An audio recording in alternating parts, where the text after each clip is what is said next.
precisamente porque quieren ser temidos para que no se les ofrezca resistencia cuando avanzan sobre un objetivo. Así es, y vamos a ver precisamente las atrocidades cometidas por esos terroristas en Irak y Siria, y nos llevan a pensar cómo se generó toda esta situación en Oriente Medio. En el siguiente informe especial conoceremos los orígenes del Estado Islámico y cómo desde hace 11 años se ha formado esta monstruosa organización terrorista. Este es el grupo más violento, sanguinario y letal de los últimos tiempos.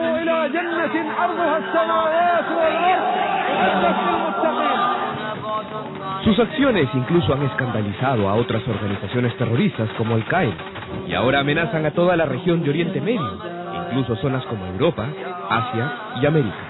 Este es el Estado Islámico.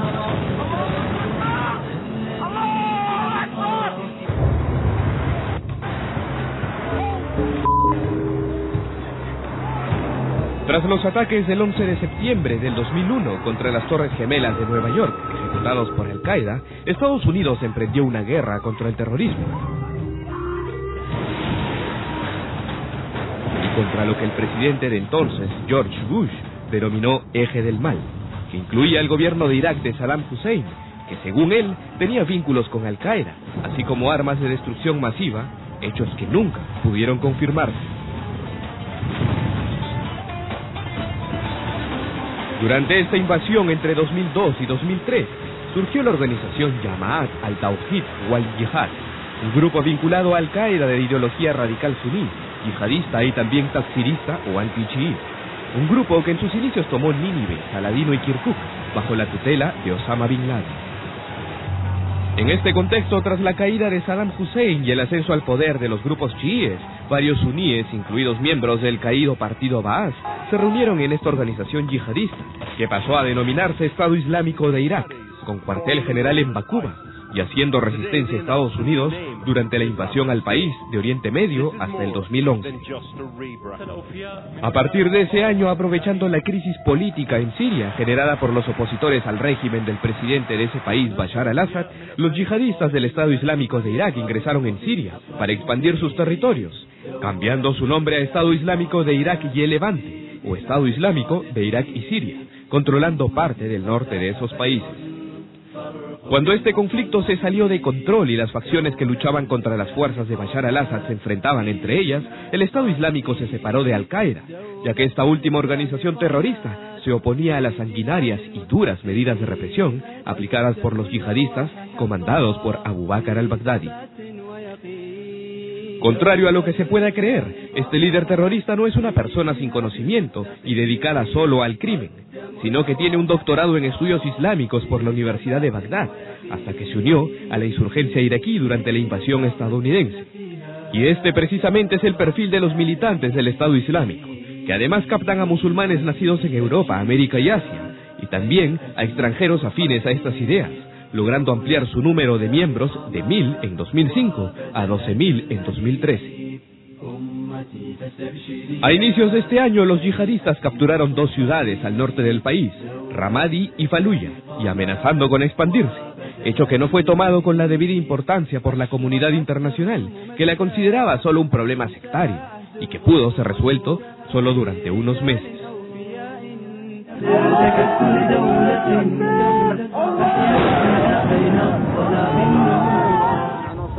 A partir de junio de este año, el Estado Islámico contraatacó, capturando varias ciudades del norte iraquí y desplazando a millones de personas, además de la gran cantidad de víctimas que ya había dejado en Siria, persiguiendo también a todos aquellos que no acepten su propia interpretación del Islam, como los chiíes, yazidíes e incluso los cristianos. Además, proclamaron el califato de todos los musulmanes, quitándole la ubicación de Irak y Siria al nombre de su grupo terrorista, ya que aspiran a conquistar todos los territorios que en algún momento tuvieron sus antepasados musulmanes, incluidos España y Portugal, y cuyo máximo líder es Abu Bakr al-Baghdadi. En número, actualmente el Estado Islámico supera los 50.000 militantes solo en Siria, según el Observatorio Sirio de Derechos Humanos. El impresionante avance y la captación de los terroristas de esta organización ha alarmado al mundo entero, y ahora Estados Unidos ha vuelto a ser parte de esta guerra, esta vez sin invasión terrestre y solo con ataques aéreos contra posiciones yihadistas.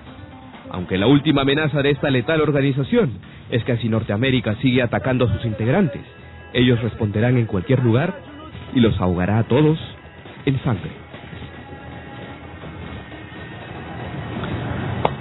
Muy bien, creo que recién se está conociendo todas las barbaridades que pueden estar cometiendo actualmente en Irak y ya cometieron en Siria.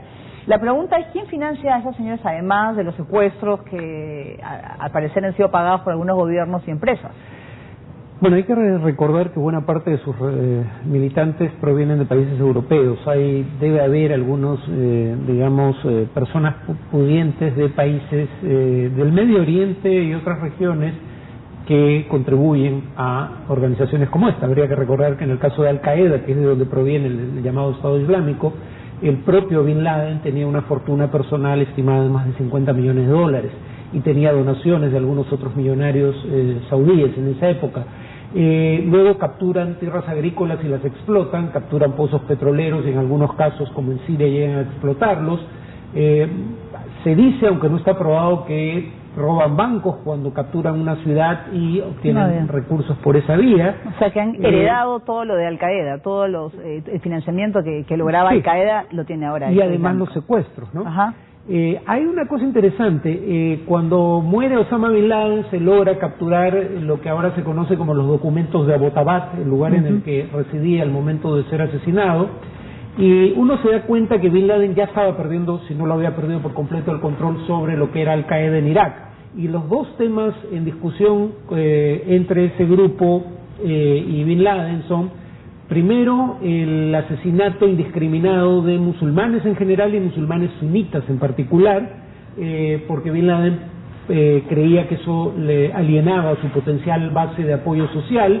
Y en segundo lugar, el que Bin Laden decía, no hay que tratar de crear un Estado en los territorios que controlemos, porque eso va a conjurar un espectro de fuerzas demasiado grande en nuestra contra, incluyendo potencias occidentales, y por ende no va a fructificar, no va a ser exitoso. Lo interesante es que Bin Laden tiene razón aparentemente en ambas cosas, pero este grupo no parece importarle. Por un lado ataca civiles musulmanes de manera indiscriminada, no hablemos ya de grupos no musulmanes, y además intenta crear un Estado en los territorios que controla, pero como ya había ocurrido en Yemen y Mali, termina interviniendo potencias occidentales, Estados Unidos en Yemen a través de drones, Francia en Mali a través de tropas en el terreno, que los obligan a retroceder, como está ocurriendo también en Irak. Se ha aprovechado de una situación en Siria, la debilidad en su momento del régimen de Bashar al-Assad para poder crecer también del Estado Islámico, poder mimetizarse también con los rebeldes, ¿no? Aprovechó este momento en el cual los rebeldes eran metidos todos en un mismo saco. Bueno, acá una de las paradojas es cómo Estados Unidos contribuyó al surgimiento de este grupo, de manera involuntaria e indirecta. Y otros países como Arabia Saudita, básicamente todos aquellos que fomentaron la guerra civil en Siria, y Estados Unidos al invadir Irak y, digamos, disolver el ejército y disolver la burocracia estatal, por ende colapsar el Estado, primero crea el vacío de poder que permite el acceso de estos grupos. Pero en segundo lugar, este grupo captura parte de las armas con las que cuenta, primero a milicianos opuestos al régimen de Al-Assad en Siria, que habían sido armados por Arabia Saudita, Qatar, y habían sido equipados con equipo no letal por Estados Unidos. Parte de ese equipo es capturado en lucha con estos grupos, y parte de las armas que Estados Unidos entrega al ejército iraquí también han sido capturadas por el Estado Islámico. Por esa vía también han logrado armarse, y es un grupo cuya violencia es comparada con la de Gengis Khan, porque uno diría, ¿por qué una violencia tan aparentemente irracional?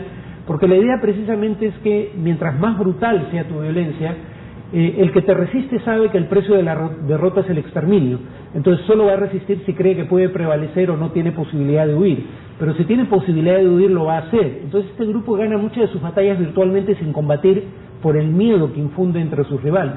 Bueno, eso mezclado con locura, que también quiere tener problemas mentales.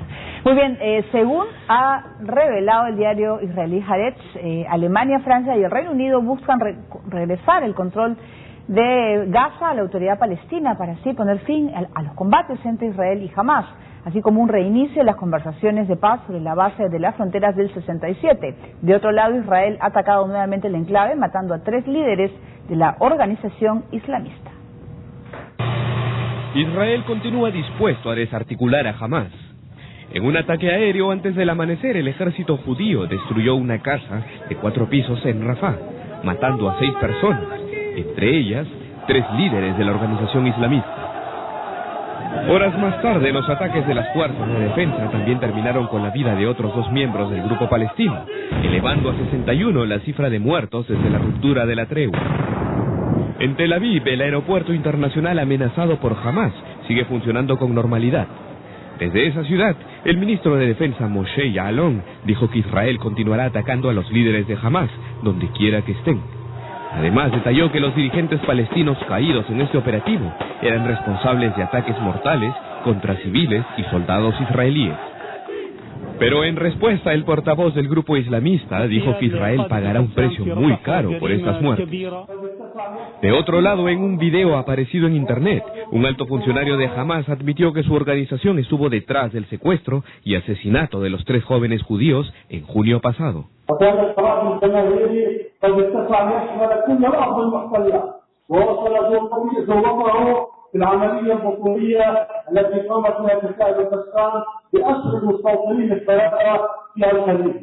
Hasta el momento, y pese a las acusaciones de Israel, la organización Hamás había negado estar detrás del crimen de los adolescentes Eyal Yifraj, Gilad Shaer y Naftali Fraenkel cometido en Cisjordania.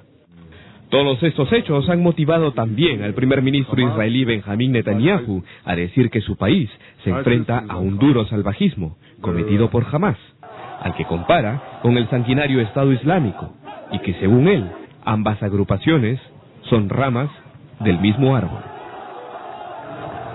Muy bien, aquí hay varios puntos para poder comentar. Se hablaba, bueno, ahora esta nueva estrategia de ir a los brazos armados de Hamás. ¿Cómo está organizado Hamás? Bueno, Hamás, primero, casi todo el liderazgo militar es clandestino, ¿no? ¿Ya? Y está separado, aunque presuntamente obedece al liderazgo político, está formalmente separado, como una estructura paralela. Curiosamente, Israel no había logrado dar muerte a líderes militares importantes durante más de un mes de enfrentamientos, pero aparentemente se descuidaron durante el periodo de tregua y obviamente han podido ser localizados y ya Israel ha dado muerte a 3 de ellos y estuvo a punto de matar al líder militar máximo de Hamás, pero aparentemente volvió a fallar porque es como la 4ª vez que intentan matarlo. Sobre la muerte, el secuestro de estos 3 jóvenes, siempre se especuló sobre la posibilidad de que una célula de Hamás hubiera operado por cuenta propia, pero sin órdenes superiores. Yo no creo que este video demuestre lo contrario, y si Israel tuviera pruebas de lo contrario, las hubiera dado a conocer. Pero esa siempre fue la hipótesis más probable.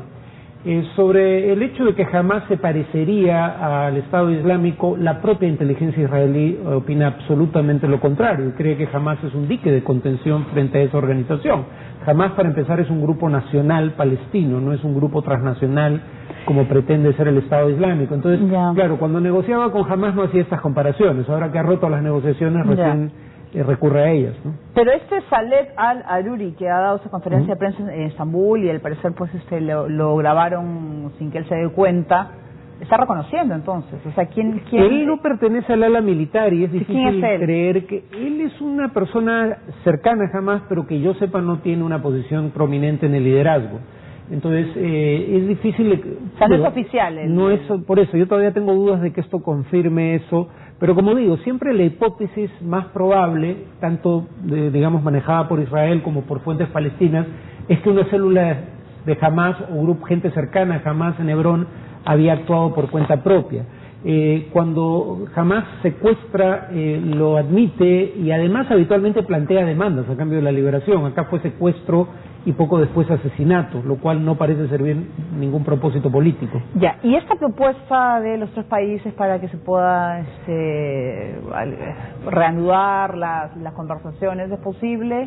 Digamos que yo creo que las partes son conscientes de que no tienen mejor alternativa a algún acuerdo que implique una apertura gradual de Gaza y por ende levantar gradualmente el cerco y garantías de seguridad que se apliquen también gradualmente, pero dado que no desean o no parecen dispuestas a hacerse concesiones mutuas, siempre hay duda que un tercero que aparece como una parte neutral proponga algo parecido y las dos partes no aparezcan cediendo ante la otra. Muy bien, vamos a comentarles que hoy se cumple un año del ataque químico